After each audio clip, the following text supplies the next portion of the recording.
사랑합니다. 오늘 각 처소에서 주님 앞에 나온 충현의 가족들, 하나님의 백성들, 주님의 이름으로 사랑하며 축복합니다. 찬양을 받으신 주님, 이제 말씀으로 우리의 삶을 더욱 풍성하게 채워주실 것을 소망 가운데 확신합니다. 여러분, 지난 한 주간 동안 평안하셨습니까?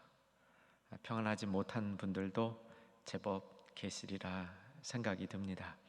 코로나가 다시 기승을 부려서 예배가 전면 비대면이 되었고, 우리들의 삶도 많이 제한 축소되었고, 또 여름이 되면서 경기가 좀 풀리고 사업에 활력을 좀 기대했던 많은 분들이 더 큰 실망 가운데 이 시간을 맞이하고 있습니다. 어쩌면 그래서 우리는 평안하지 못한 가운데 있었을 가능성이 많이 있습니다. 날씨는 또 왜 이렇게 덥습니까? 거의 기록적인 더위가 우리의 삶 자체를 힘들게 하는 요소도 있고, 사회 이곳저곳을 보면 갈등들이 더 깊어지고 양극화 돼가는 것 같아서 마음에도 큰 우려가 있습니다.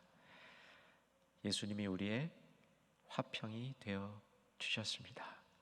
그래서 우리 평안할 수 있습니다. 평안하시기를 바랍니다. 에베소서 전체를 살펴볼 때 중요한 구절, 꼭 기억해야 될 구절이 에베소서 1장 19절이라고 누누이 말씀을 드리고 있습니다. 오늘도 에베소서 1장 19절을 같이 봤으면 좋겠는데 자막 올려주시면 같이 읽겠습니다. 읽으십시다. 그의 힘의 위력으로 역사하심을 따라 믿는 우리에게 베푸신 능력에 지극히 크심이 어떠한 것을 너희로 알게 하시기를 구하노라. 하나님의 능력이 지극히 크시다는 겁니다. 이것이 우리에게 평안, 우리에게 주시는 화평의 근원입니다. 세상의 힘이 굉장히 커 보이죠. 코로나, 더위, 여러 가지 요소들이 복합되면서 과연 세상 앞에 내가 믿는 신앙이 힘이 될 수 있을까? 작동할 수 있을까? 세상을 변화시킬 수 있을까? 신앙으로 이 상황을 이길 수 있을까? 이런 회의가 될 수 있는 요소들이 있지만 오늘도 기억하십시다. 우리 하나님의 능력은 지극히 크시다.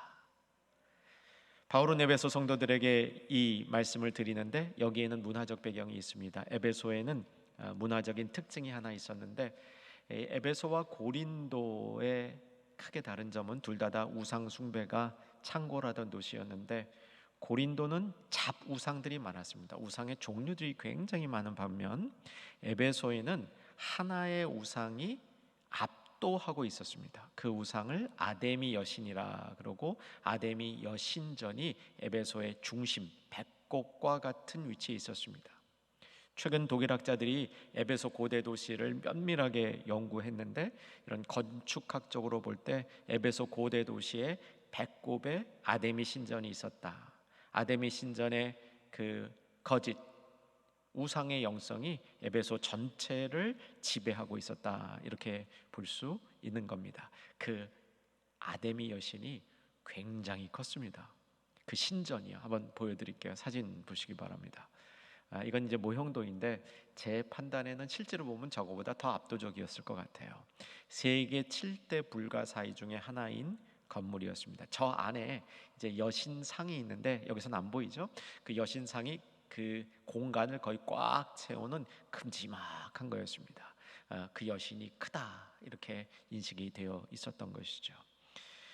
사도행전 19장을 보면 바울이 에베소에 가서 에베소를 개척했던 사건이 기록되어 있습니다. 간략하게, 그러나 전체의 윤곽을 확실하게 이 시간 한번 더듬어 보면 에베소서, 우리가 오늘 특별히 이 말씀으로 정하는 에베소서를 이해하는데 적지 않은 도움이 됩니다. 바울은 선교를 하면서 에베소에 일찌감치 가고 싶었던 것으로 추정이 됩니다. 여러 이유에서 그 길이 막혔죠. 그래서 바울은 비교적 늦게 에베소에 가서 전도를 합니다. 그런데 영적 대폭발이 생깁니다. 아마 바울이 선교했던 모든 도시 가운데 에베소가 가장 많은 열매를, 가장 획기적인 사건을 경험했던 그런 장소였다. 영적인 다이너마이트가 폭발해 버렸다. 이렇게 비유해 볼 수 있겠습니다. 회당에 들어가서 복음을 전하다가 회당 사람들이 그것을 거부하자 바울은 두란노 서원을 세우게 됩니다. 차분하게 복음을 전한 것이죠. 제자들을 따로 세우고 날마다 말씀을 강론하기를 2년 동안 지속하니까 어떤 열매가 생겼냐면 아시아에 사는 모든 유대인들이 복음을 들었다. 이렇게 되어 있습니다. 이렇게 보시면 될 것 같아요. 서울 어느 조그만 장소에서 탁월한 이 복음의 전파자가 2년 동안 열심히 성도들을 복음으로 가르쳤더니 한반도 전체가 복음을 듣게 됐다. 이렇게 여러분 비유해 보시면 되겠습니다. 복음이 전파되니까 차분하게 복음이 알려진 것뿐만 아니라 들썩들썩하게 이 사건들이 발생하기 시작합니다. 바울은 천막을 만드는 일을 계속했습니다. 그러니까 낮에는 일을 했죠. 그 일할 때 머리에 두건을 쓰고 앞에 작업용 앞치마를 두르고 일을 했는데 바울에게서 하도 능력이 나오니까 두건과 앞치마만 가져다가 이렇게 보여줘도 귀신들이 도망가는 일들이 생겼고 유사 바울과 같은 인물들이 생겨서 약간 별 해프닝들이 별 우스운 이야기들이 도시에 다 있었습니다. 결론은 이 도시가 더 이상 아데미가 지배하지 못하는 도시로 변해가는 양상이 일어났다는 겁니다. 단적인 예로 마술하던 사람들이 마술을 포기하기 시작했습니다. 고대의 우상은 이 잘못된 영성은 그러니까 에베소식으로 표하면 공중권세 잡은 자들은 자기의 실력을 이렇게 마술을 통해서 사람들의 영혼을 지배하는 데 사용을 하였는데 에베소도 예외가 아니었습니다. 에베소 사람들이 마술을 포기한다는 이 모습으로 집에 숨겨두었던 마술책을 밖으로 가지고 나와서 태우는데 그 분량이 은 5만 양의 분량이었다. 어떤 학자들은 이것이 5만 권, 대단한 분량입니다. 어쨌든 이 마술이 지배하고 있었던 도시의 변화가 온 거죠. 그런데 진짜 문제는 이때부터 생기는 겁니다. 그러니까 아데미 여신의 우상, 그 아데미 여신 뒤에 이 영권을 잡고 있었던 공중권세자분, 불순종의 영, 세상풍조, 요 녀석들이요, 처음에 바울이 복음을 전하고 마술책이 태워질 때까지는 이렇게 두고 보고 있었던 것 같아요. 그러다가 이제 반격을 가하는 겁니다. 어떤 식으로 반격을 가했냐면 데메드리오라는 사람을 사용을 하는데 이 사람은 손기술이 보통 좋은 사람이 아니었습니다.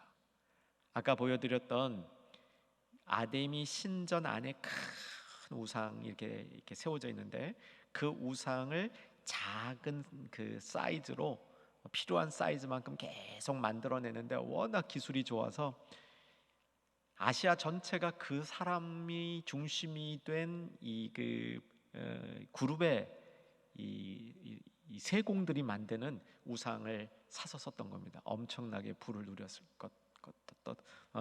누렸던 것 같아요.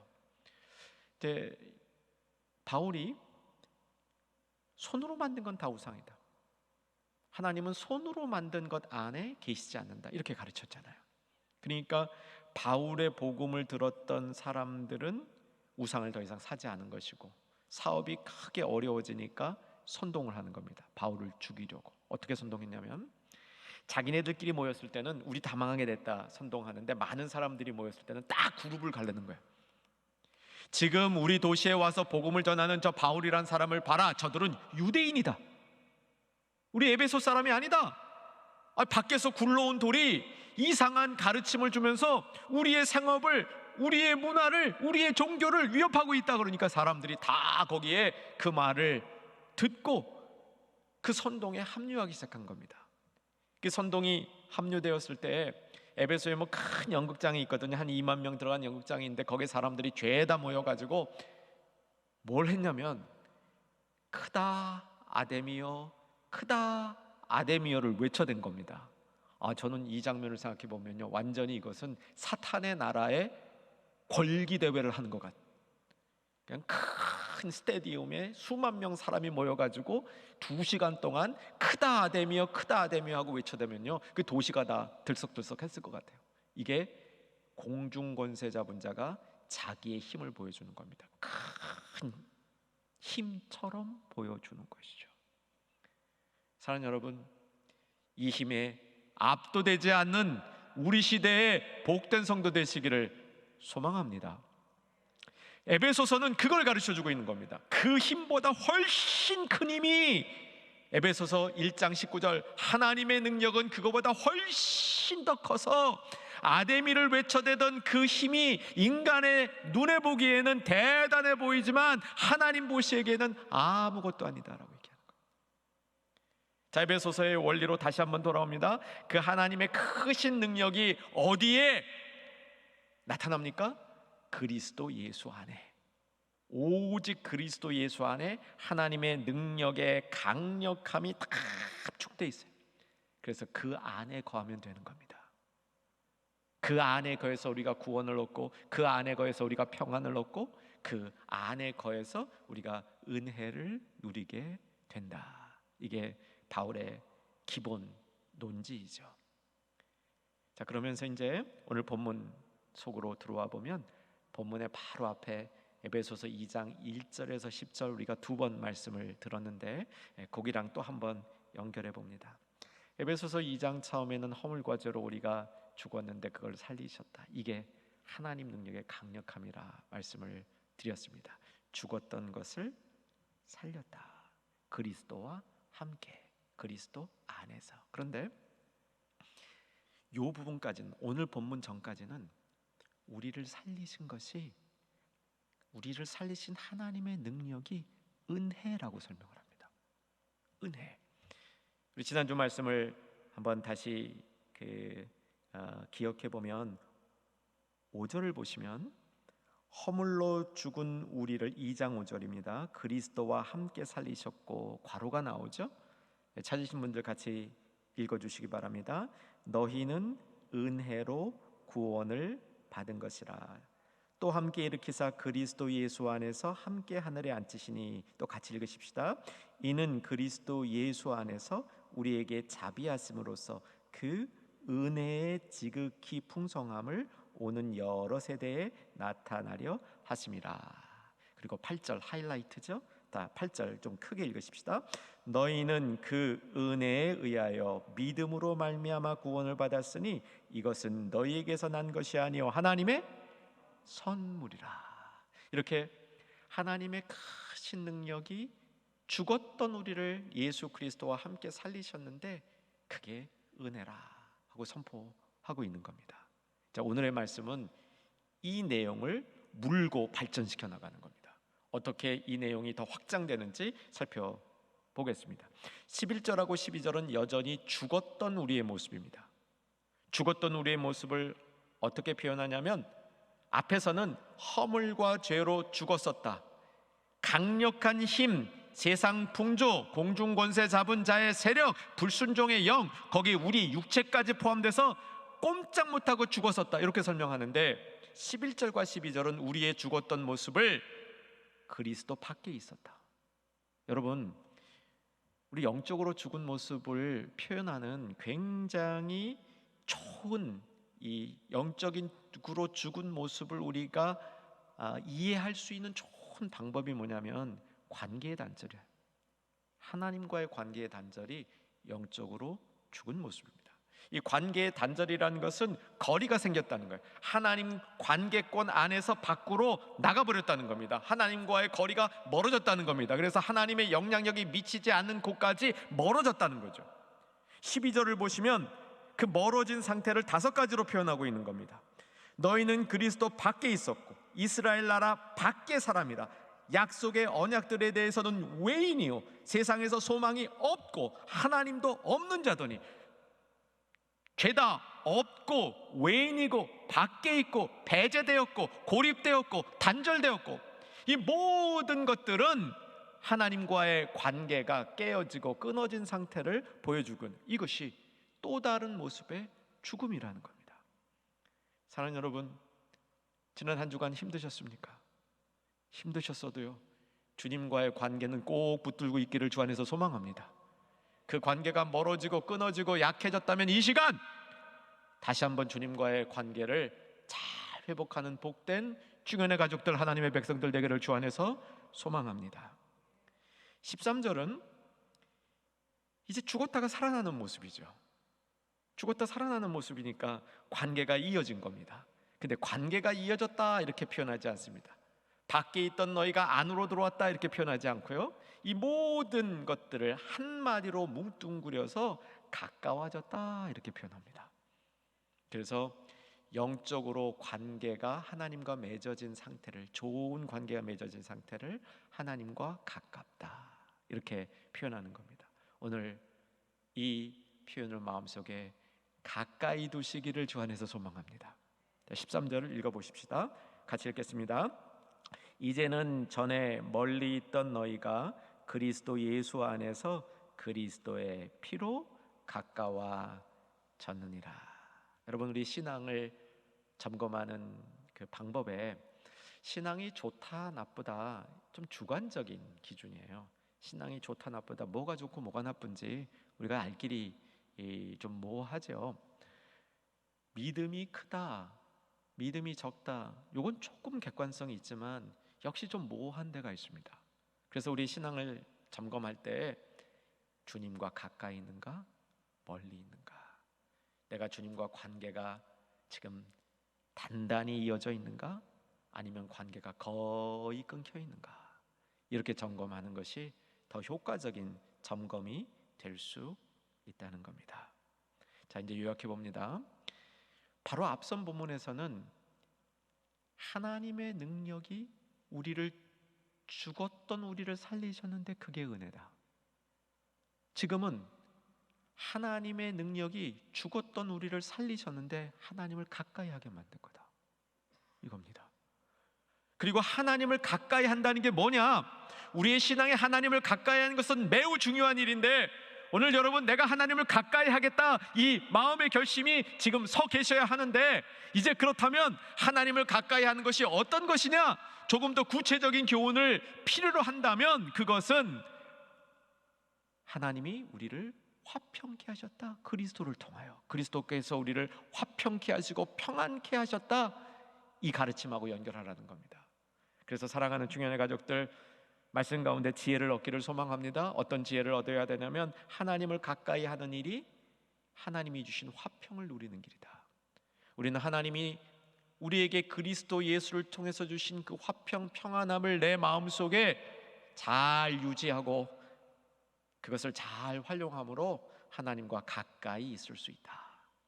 그래서 하나님과 누리는 화평은 그와 가까이 하는 것이요, 하나님을 가까이 하는 일이 그가 화평케 하신 것을 우리 삶에서 지켜나가고 우리 삶에서 그것을 확장시켜 나가는 길이다, 이렇게 정리하시면 되겠습니다. 자, 이제 14절에서 18절까지를 보면 하나님이 우리를 화평케 하신, 예수님을 통해서 화평케 하신 일에 대한 설계도가 나타나 있습니다. 14절이 이제 가장 중요한 이 제목과 같은 것이죠. 그래서 오늘 설교 제목으로 14절 앞부분을 정했습니다. 그는 예수님이죠, 우리의 화평이신지라. 한번 따라 하십시다. 그는 우리의 화평이신지라. 이 말은요, 예수님이 화평 덩어리라는 겁니다. 원어로 보면 예수님 자신이 화평이신지라. 예수님 화평을 하나 이렇게 주시는 분이 아닙니다. 예수님이 화평으로 우리를 이끄시는 분 수준이 아닙니다. 예수님이 화평 덩어리라는 겁니다. 화평 덩어리. 그래서 화평 덩어리인 예수님과 우리가 연합이 되어지고 그 예수님을 알게 될 때 우리도 화평 덩어리가 되어야 한다는 겁니다. 그래야 이 화평을 누릴 수 있는 거죠. 예수님과 화평을 누리게 될 때 하나님과 우리의 거리는 하나도 없어집니다. 간격이 하나도 없어지는 거죠. 왜? 그리스도의 피로 말미암아, 그리스도의 피로 말미암아 우리가 가까워졌잖아요. 그러니까 그 그리스도의 피로 말미암아 우리가 화평 덩어리인 예수님과 연합이 되어졌으니까 우리가 하나님과 아무런 거리가 안 생긴 상태가 된단 말이죠. 이것이 그는 우리의 화평이신지라. 그가 화평 덩어리라고 선포를 하고 있는 것이죠. 여기 가르쳐주고 있는 이 화평은 이제 쭉 설명을 할 때, 이제 이 화평의 모습을 쭉 설명을 할 때, 이 화평에서 가장 중요하게 다루는 이 그 부분은 사람과 사람이 화평을 이루는 모습으로 시작이 됩니다. 사람과 사람의 화평을 이루는 모습으로 시작이 되는데, 이 모습을 설명할 때 담이 헐어지고 원수된 것이 헐어지고 법조문이 폐지되고 이렇게 표현을 해요. 또 원수된 것이 16절에서는 소멸되었다 이렇게 표현을 합니다. 한번 보고 가십시다. 14절 같이 한번 읽겠습니다. 준비되셨죠? 시작. 그는 우리의 화평이신지라 둘로 하나를 만드사 원수된 것 곧 중간에 막힌 담을 자기 육체로 허시고. 둘 사이에 뭐가 있었습니까? 막힌 담. 근데 그냥 막힌 담이 아니고 중간에 막힌 담, 조금 더 강조해서 쓰고 있습니다.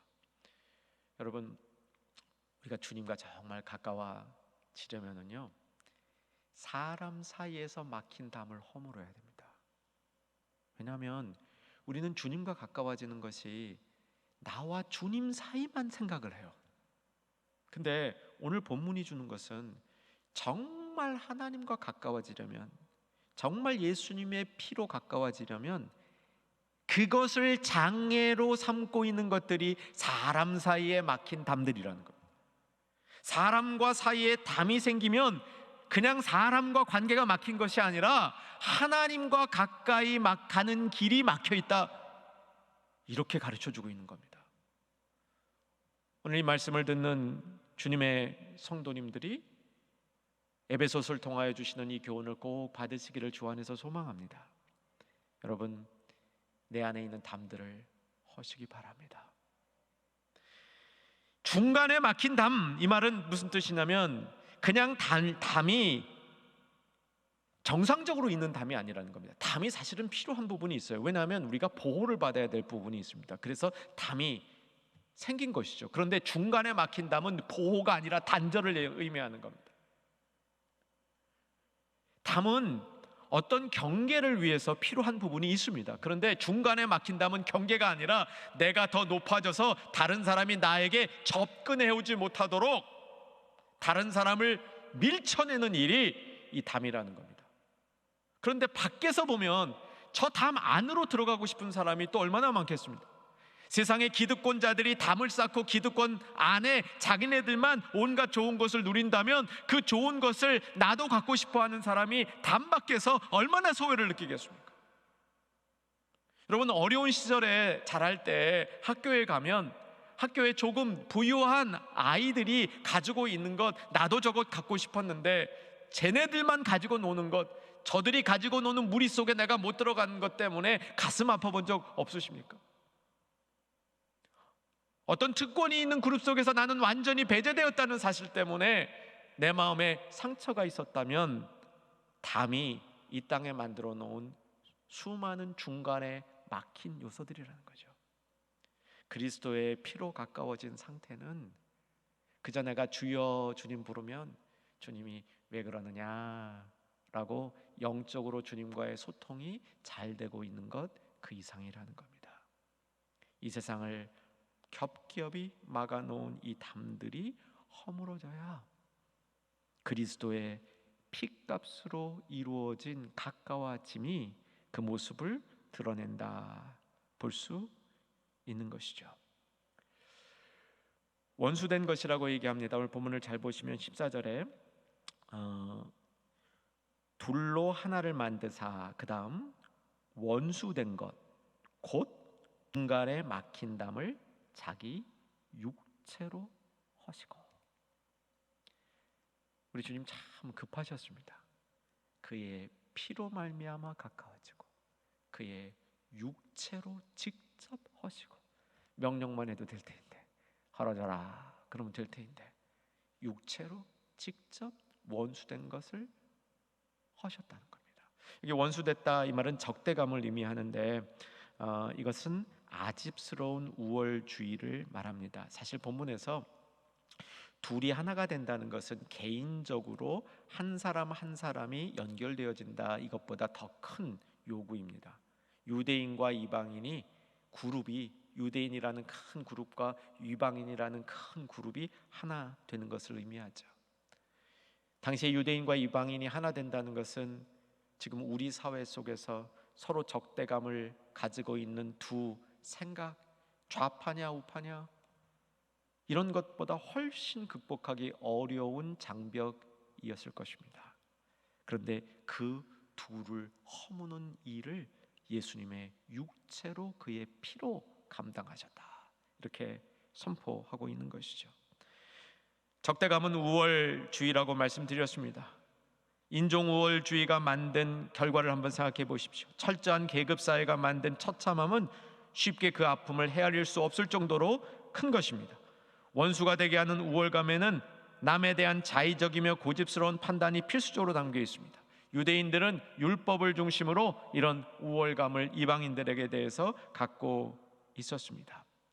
법조문도 폐지됐다 얘기합니다. 아마 법조문 이렇게 보시면 좋을 것 같아요. 이 담을 쌓아놓고 이 담은 헐지 못함 아니라는 규정을 딱 붙여놨다는 것이죠. 그런데 그 규정도 띄어졌다는 것입니다. 이렇게 둘이 하나가 된 모습을 15절에서 아주 특이한, 우리가 오늘 꼭 기억해야 될 표현으로 가르쳐주고 있는데, 한 세 사람이라는 표현입니다. 15절 같이 한번 읽겠습니다. 읽으십시다. 법조문으로 된 계명의 율법을 폐하셨으니 이는 둘로 자기 안에서 한 세 사람을 지어 화평하게 하시고, 예수님이 탐을 하신 이유, 법조문을 폐지하신 이유, 원수된 것을 다 도말하신 이유, 그러기 위해서 자신의 육체를 그것을 위해서 드린 이유가, 목적이 한 세 사람을 짓기 위한 거랍니다. 창조하시기, 만들기 위한 것이라는 사실입니다. 여러분, 오늘 이 말씀 쭉 마음에 담으시면서 하나님과 가까워져야 되는구나, 예수께서 우리를 화평케 하셨구나, 근데 그 목적이 한 세 사람을 만들기 위해서 그랬구나 라는 이 복음의 큰 아웃라인을 기억하실 수 있기를 원합니다. 여러분이 한 세 사람을 이해하기 위해서는 세 사람이 뭔지를 알아야 되죠. 세 사람은 지난주 말씀 속에 나왔던 겁니다. 여러분, 지난주 말씀 속에 세 사람, 그가 만드신 바라, 우리는 그가 만드신 바라. 여러분, 그 만드신 바라라는 게 뭐였습니까? 하나님의 계획을 따라 우리를 창조하셨는데, 하나님의 형상을 우리 가운데 주셨는데, 우리가 온갖 잘못, 허물과 죄 때문에 그 형상 다 파괴시키고 우리 안에 세상 것들이 더덕더덕 들어붙여서 정말 보기 나쁜 모습으로 망가지고 왜곡되어진 이것들을 어떻게 만드셨다고요? 잘못된 것도 다 사용하셔서, 잘못된 모습을 싹 없애버리는 것이 아니라 그것도 조화를 이루고 균형을 이루게 바꾸셔서, 할렐루야, 그렇게 만드셨다. 그가 만드신 바라. 그리고 용도는 딱 한 가지, 뭐였습니까? 선한 일을 위하여, 선한 일을 위하여 만드신 바라. 이게 세 사람입니다. 오늘 말씀을 듣는 모든 충현의 가족들, 주님의 백성들, 세 사람이시기를 주의 이름으로 축원합니다. 세 사람이 어떤 것인가, 성경에 나오는 두 구절을 살펴보면 세 사람의 모습을 우리 마음속에 담는 데 많은 도움이 됩니다. 두 구절 볼 겁니다. 고린도후서 5장 17절 자막 봅니다. 읽겠습니다. 그런즉 누구든지 그리스도 안에 있으면 새로운 피조물이라, 이런 것은 지나갔으니 보라 새 것이 되었도다. 이전 것은 지나갔으니, 새 사람이 어떤 사람이냐면 그리스도 안에 있는 사람이라고 얘기한 다음에 이전 것은 싹 지나가 버렸습니다. 보라 새 사람이 되었도다. 지금 새로운 통치 원리의 지배를 받고 있는 사람, 하나님이 지금 막 역사하시는 그 역사, 하나님의 크신 능력, 그 능력 안에 있는 사람, 이전껏 세상 풍조, 공중권세, 불순종 다 물러가고 하나님의 통치 아래 있는 사람, 그 사람이 새 사람이라는 것이죠. 갈라디아서 6장 15절 봅니다. 읽겠습니다. 할례나 무할례가 아무것도 아니로되 오직 새로 지으심을 받은 것이 중요하니라. 유대인들에게는요, 할례 받았느냐 안 받았느냐가 너무 중요해요. 그게 모든 인생의 중요한 거리예요. 여러분, 우리 인생의 가장 중요한, 우리 인생의 긴 기간 동안 늘 중요하게 우리를 지배하는 게 있다면 뭐겠습니까? 경제 원리? 건강?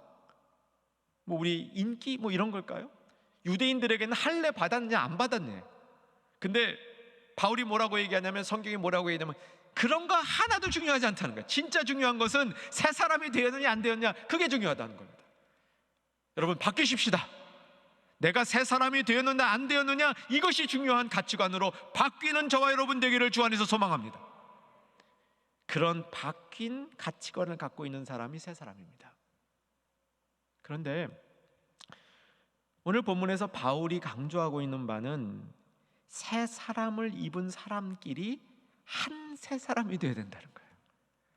새 사람을 입은 사람과 새 사람을 입은 사람이 합쳐져서 또 하나의 새로운 사람이 되어야 된다는 걸 강조하고 있는 겁니다.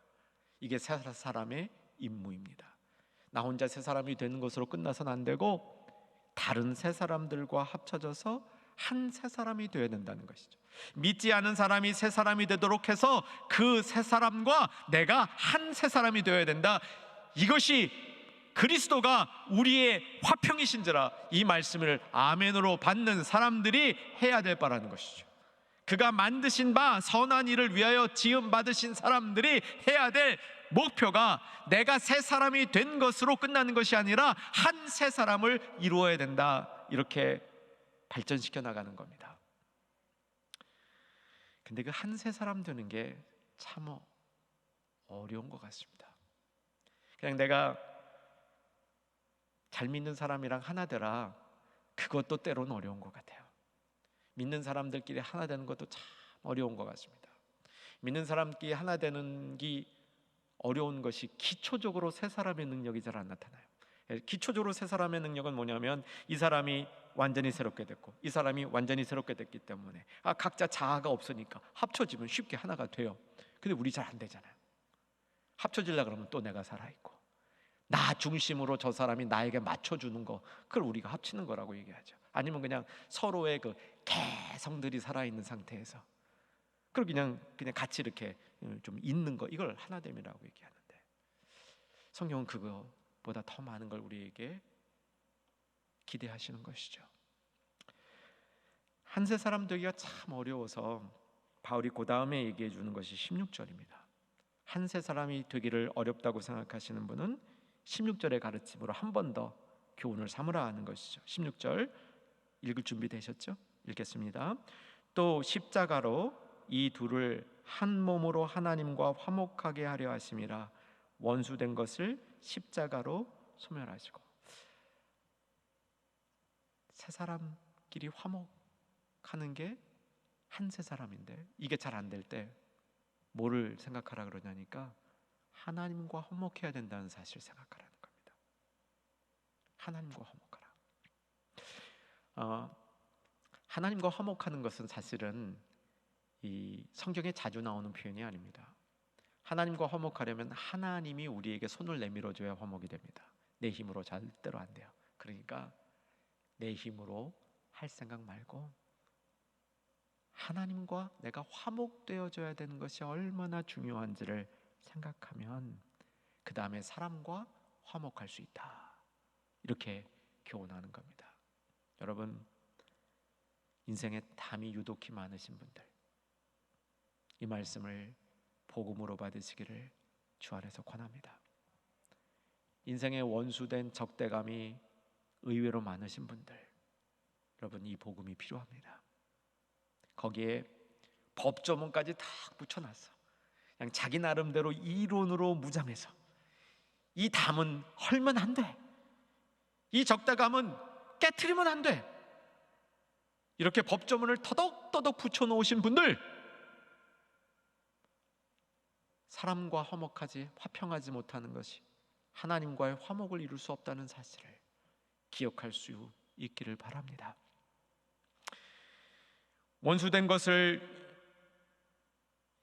십자가로, 16절, 원수된 것을 십자가로 소멸하시고, 이렇게 되어 있습니다. 이 십자가로 소멸한다는 말은 번역이 참 온거네요. 좀 더 거칠게 번역해야 됩니다. 십자가로 죽여버렸다고 번역해야 돼요. 우리 그러죠. 하나 되려면 내가 죽어야 된다 그러죠. 근데 내가 죽어서 하나 된다고 그렇게 말은 하면서 죽는 사람 거의 못 봤습니다. 자기가 죽으려고 그래서 돼요. 근데 여기서 16절에서 말하는 건 뭐냐면 하나님이 십자가로 죽여주시는 거예요. 그냥 죽여버리는 거예요. 스스로 죽어가는 과정이 아니라 하나님이 죽여주시는 겁니다. 그래야 하나님과 화목이 되는 거거든요. 하나님과 화목이 된 사람들이 한 새 사람을 이룰 수 있다는 겁니다. 한 새 사람을 이루게 되면 나타나는 현상이 있는데 다 같이 하나님께로 나아가게 됩니다. 18절,